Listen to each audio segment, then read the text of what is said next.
अमरीका की जानिब से ईरान पर माली दबाव बढ़ाने के लिए एक और हरबा सामने आ गया। अमरीकी हुकूमत ने ईरान का शैडो बैंकिंग सिस्टम चलाने वाले 35 अफराद और इदारों पर पाबंदी लगाने का ऐलान कर दिया।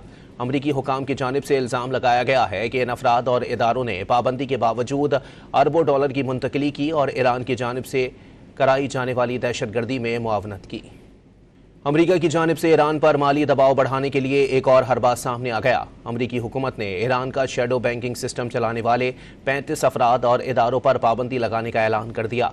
अमरीकी हुकाम की जानिब से इल्ज़ाम लगाया गया है कि इन अफराद और इदारों ने पाबंदी के बावजूद अरबों डॉलर की मुंतकिली की और ईरान की जानिब से कराई जाने वाली दहशतगर्दी में मुआवनत की।